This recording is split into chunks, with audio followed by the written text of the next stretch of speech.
你有没有想过一个残酷的事实，你并不是在思考，你只是被思考绑架了。你以为你在使用你的大脑，但真相完全相反，是大脑在使用你。那个在你脑子里喋喋不休的声音，那个不断评判你、攻击你、恐吓你的程序，早就反客为主，成了你生活的暴君。我们先做一个实验，只需要5秒钟。现在，请你试着停止脑子里的一切念头，不要想刚才发生的事，不要想等一下要干什么，甚至不要去想我在做实验这件事，让你的大脑彻底安静下来。你做到了吗？绝大多数人会立刻发现，这几乎是不可能的。就在你试图让大脑安静的那一瞬间，一个新的念头已经跳了出来，我静下来了吗？或者这有什么意义？又或者你的思绪已经飘到了晚饭吃什么，明天的工作汇报还没做完。你看，那个声音从来没有停止过。这就是我们要面对的第一个认知震撼。你以为你在思考，其实是思考在控制你。你并不是主动选择去想的，你是被拖进思维的，像一个被绑架的人质。那种不受控制的强迫性思考，就是现代人99%痛苦的根源。我们来做一个现实实验，让你亲身体验这种失控感。想象一下，你经历了一次稍微有点尴尬的社交对话，事情已经过去3个小时了，你正躺在床上准备睡觉，但这个时候，你的大脑自动开始倒带，它把那段对话重新播放一遍，然后暂停在你说错话的那一帧。它开始攻击你，你当时为什么要那么说？你简直是个蠢货，对方一定觉得你很可笑。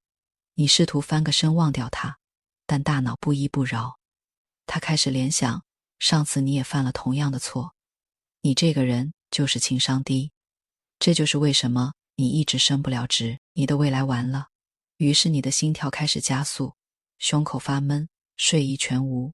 请问，在这个过程中，是你主动选择去想这些让自己痛苦的事情吗？如果让你选，你肯定会选择安稳睡觉，但你停不下来。这个声音像是一个寄生在你体内的恶毒室友，不分昼夜地在你耳边制造噪音，而你对它毫无办法。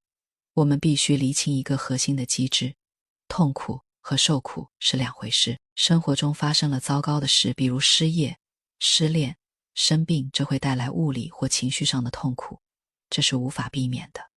但是受苦是你大脑对这些事情的加工。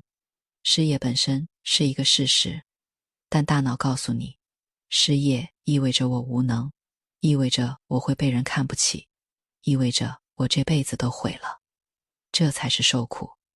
真正的问题不是事件本身，而是你大脑对事件的解读。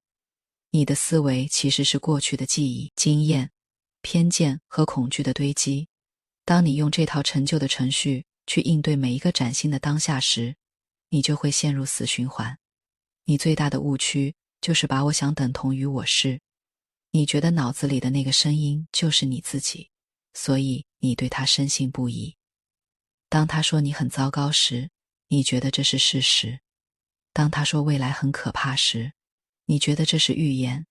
但那个声音不是你，它只是你大脑这台生物机器为了生存而不断生成的计算结果，就像你的心脏在跳动，你的肺在呼吸一样，你的大脑在分泌念头。你会把你分泌的唾液当成你吗？不会。那么为什么你要把你大脑分泌的念头当成你呢？让我们用一个贯穿全文的隐喻来彻底理解这件事。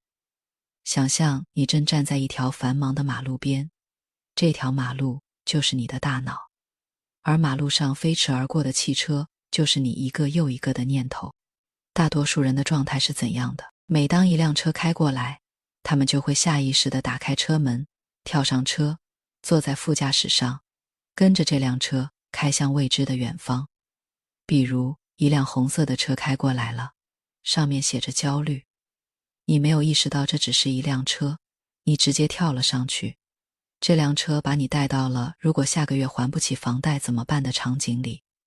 你开始跟着它狂奔，经历了一场又一场的内心灾难。接着一辆黑色的车开过来了，上面写着愤怒，你又跳了上去。这辆车带你回忆起今天早晨那个插队的司机，你坐在车里咬牙切齿，把早晨的怒火又重新烧了一遍。你一整天都在这些车上跳来跳去，被他们带着东奔西跑。这就是为什么你明明只是坐在办公室里一天没动，下班时却感觉精疲力竭，因为你的精神已经在这些念头的车流里跑了几千公里。但是觉醒的人是怎样的？觉醒的人依然站在马路边，他看到了那辆写着焦虑的车开过来，但他没有开车门，他只是站在路边的台阶上，看着这辆车驶来，经过他面前，然后驶向远方。他对自己说，哦，我看见那个焦虑的念头又来了。请注意这个微小但决定性的差别。当你说我很焦虑时，你和焦虑融为一体了，你跳上了车。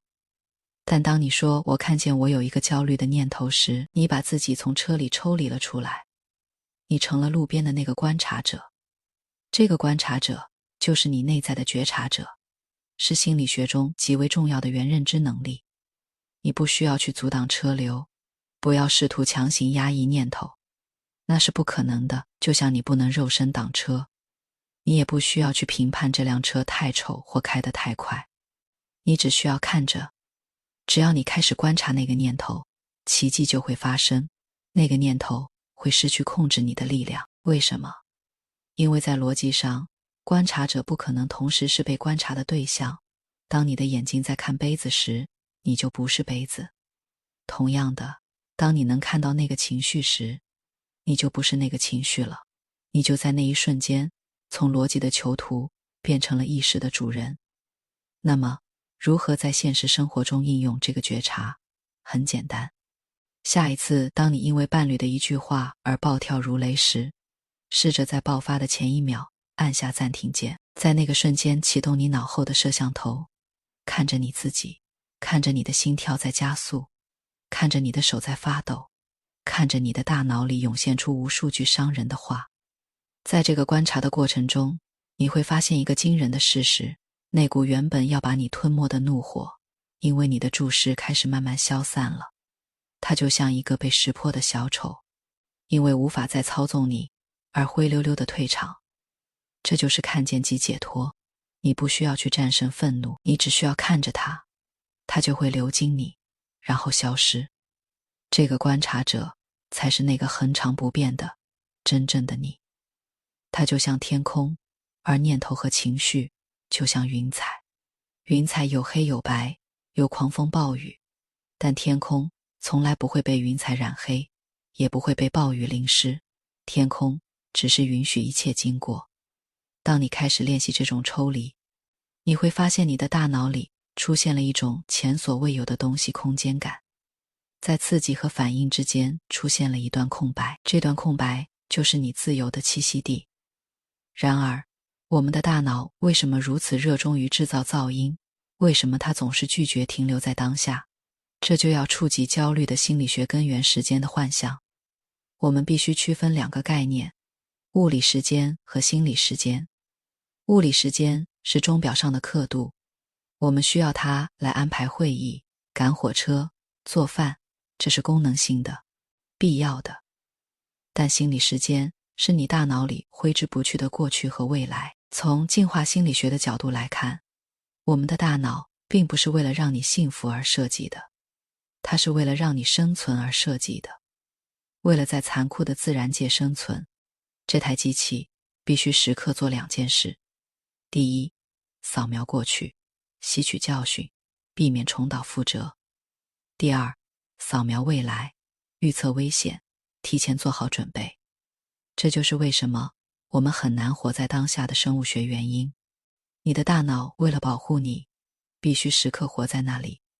它会不断地提醒你，5年前你在这个地方摔倒过，小心，或者下个月可能没有粮食了，快焦虑起来。在原始社会，这套机制救了我们的命，但在现代社会，这套机制成了我们的诅咒。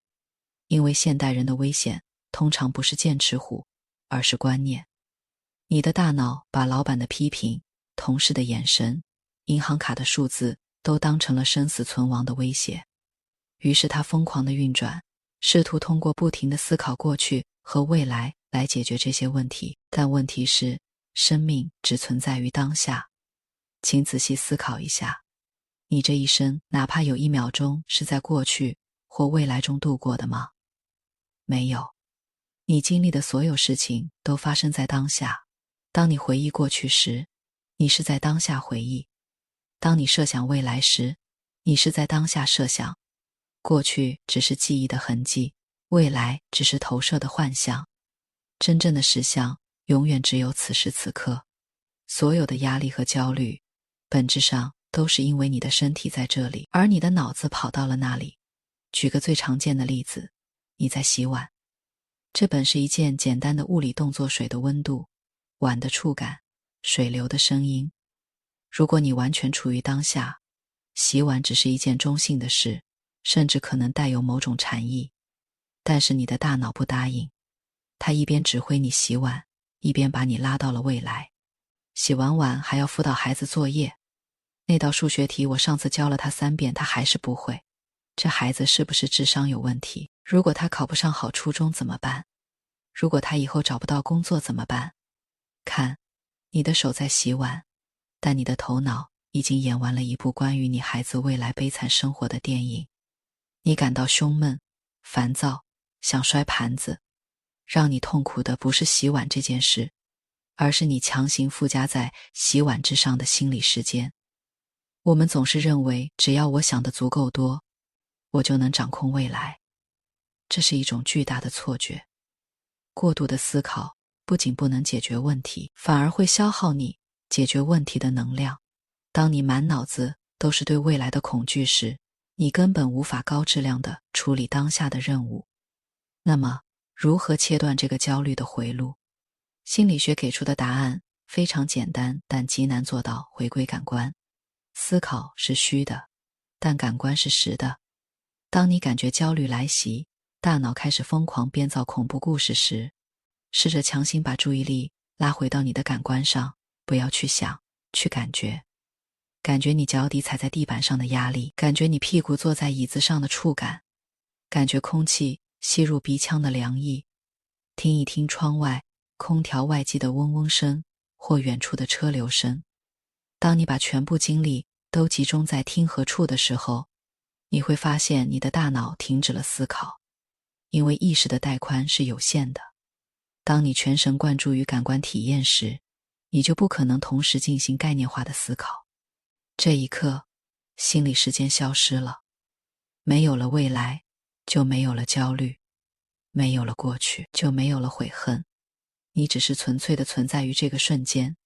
这并不是一种逃避，这是一种极高维度的充电。就在这没有思维噪音的片刻，你的大脑得到了真正的休息，你的直觉和智慧才有机会浮出水面。我们总是急于赶路，觉得当下只是通往未来的跳板。我们为了退休而忍受工作，为了周末而忍受周一。但正如克里希那穆提所言，如果你学不会在当下这一刻活着，你就永远不会真正活着，因为未来也是由一个个当下组成的。如果你现在的惯性是等待未来，那么当未来到来时，你依然会把它当成通往下一个未来的跳板。你将永远活在一个等待的过程中，直到死亡将你带走。从现在开始，试着做一个实验，把你的生活当成一种目的，而不是手段。当你在走路时，就是走路，而不是为了到达目的地。当你在喝水时，就是喝水，而不是为了解渴。每一次当你发现自己被大脑的噪音带走时，不要责怪自己，只需要轻轻地把注意力拉回到呼吸上，拉回到你正在触摸的那个物体上。当你不再试图控制时间，时间就不再追赶你。当你不再试图通过思考来寻找安全感，真正的安全感就会在寂静中降临。这不仅是一种心理技巧，这是一种全新的生存方式。如果你已经能够尝试着把注意力从那个喋喋不休的大脑中抽离出来，哪怕只是在路边观察了几秒钟那些飞驰而过的念头，你就已经迈出了心理自由的第一步。接下来，我们需要处理一个更棘手、更根深蒂固的心理习惯，我们与现实之间那场永无止境的摔跤。这种摔跤在心理学上有一个精准的词来描述抗拒。为了让你彻底看清我们是如何通过抗拒来制造痛苦的，我想给你这样一个心理学公式：痛苦等于事实乘以你对事实的抗拒。请注意，这里是乘法关系。这意味着，如果抗拒为零，那么即使事实是负面的，你感受到的心理折磨也会呈几何级数下降。我们生活中的绝大多数崩溃，并不是因为发生了什么惊天动地的大事，而是因为我们拒绝接受事情已经发生这个现实。举一个最日常的例子，你精心策划了一个周末的户外野餐，为此你准备了整整1周，买好了食材，约好了朋友。结果到了周六早晨，你拉开窗帘，发现外面正在下倾盆大雨。这时候事实仅仅是下雨了，这是物理现象，它是中性的。雨水没有恶意，它不是专门为了毁掉你的野餐而下的。但是你的大脑立刻启动了抗拒模式，你会感到一阵强烈的愤怒或委屈，你的脑子里开始上演一场名为这不公平的戏剧。为什么偏偏是今天？我运气怎么这么差？天气预报明明说是晴天，气象局这群饭桶，你一整个上午都在屋子里踱步，对着窗外的雨水生闷气，甚至对你的家人发火。你看，毁掉你周末的真的是那场雨吗？雨只是在下而已。真正让你感到痛苦的是，你脑子里那个声音在不断地尖叫，不应该下雨，我不允许下雨。你在和一个已经发生的物理现实较劲，这种较劲就是内耗。你投入了巨大的情绪能量去对抗一个不可改变的事实，结果除了让自己精疲力竭，让周围的人感到压抑之外，雨不会因此小一滴。这就是我们常说的我不甘心。我们在失业时抗拒，觉得公司不该裁掉我；我们在堵车时抗拒，觉得前面的车不该开这么慢；我们在失恋时抗拒，觉得他承诺过会永远爱我。我们总是试图用头脑中的应该去覆盖现实中的事，解决这个问题的唯一途径，是一个听起来非常软弱，但实际上极具力量的概念——臣服。我知道现代文化并不喜欢臣服这个词，它听起来像是投降，像是认输，像是被生活打趴下后的无可奈何。但这完全是误解。心理灵性所说的臣服，并不是让你在面对困境时躺平认潮，或者变成一个没有底线的受气包。真正的臣服是一种心理上的不辩解，它意味着你无条件地承认并接受当下的事实。请注意，是接受当下这一刻的事实，而不是接受整个故事的发展。回到下雨的例子，臣服意味着当你拉开窗帘看到雨的那一刻，你的内心没有那股反弹的张力。你对自己说，啊，下雨了，就是这样。没有为什么，没有不应该，没有真倒霉。你完全拥抱了这个下雨的现实。神奇的事情会发生在你臣服的那一刻，因为你没有把能量浪费在对天气的愤怒上，你的大脑立刻就会变得清醒而高效，你会自然地进入解决问题的模式。既然下雨了，野餐去不成了，那我们是在家里煮火锅、看电影，还是改去室内的博物馆？你的行动力回来了。臣服不是消极的放弃，相反，臣服是所有积极行动的起点。只有当你停止与泥潭摔跤，你才能腾出手来把自己拉出泥潭。再举一个更极端的例子，假设你深陷泥沼，身体正在往下陷，如果你处于抗拒状态，你会惊恐地大喊，为什么这里会有泥沼？是谁没在路边立警示牌？我不该掉进来的。你剧烈挣扎，而挣扎只会让你陷得更快。臣服是什么？臣服是你那一刻完全接受我掉进了泥沼这个事实。你的肌肉不再因为恐慌而僵硬，你开始冷静地观察周围有没有可以抓的树枝，或者尝试增大身体的受力面积。所以请记住，痛苦的强度不取决于事情本身有多糟糕，而取决于你对它的抗拒有多强烈。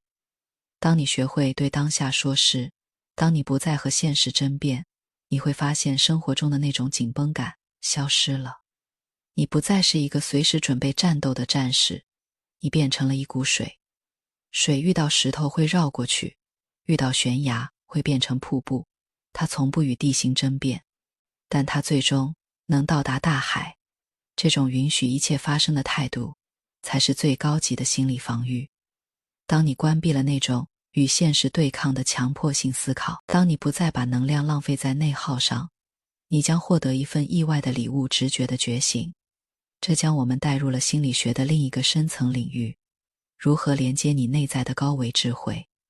我们从小受到的教育都告诉我们要多动脑子，要运用逻辑思维去分析问题。逻辑思维当然很有用，它是处理线性任务的利器，比如计算账目、规划路线。但是你有没有发现，逻辑思维是线性的、缓慢的，而且极其局限的。它只能基于已有的知识和经验进行推导，这意味着逻辑很难创造出全新的东西，它只能在旧有的圈子里打转。这就是为什么当你面临人生重大抉择，或者需要极具创意的解决方案时，你越是想破脑袋，越是想不出来。因为你的大脑在进行穷举法，它试图分析所有的利弊，但变量太多了，大脑死机了。而直觉，或者我们常说的心流，是一种整体的、瞬间的智能。它不是来自大脑皮层的线性计算，而是来自你庞大的潜意识数据库。心理学研究表明，我们的潜意识每秒钟处理的信息量是显意识的数百万倍。它记录了你这辈子所有的感知、记忆，甚至是那些你以为自己已经忘记的微小细节。真正的智慧往往发生在你停止思考的那一刻。你一定有过这样的经验，你为了解决一个难题，苦思冥想了好几天，甚至到了废寝忘食的地步，但就是找不到答案。最后你彻底放弃了，精疲力竭地去洗了个澡，或者去公园散了个步。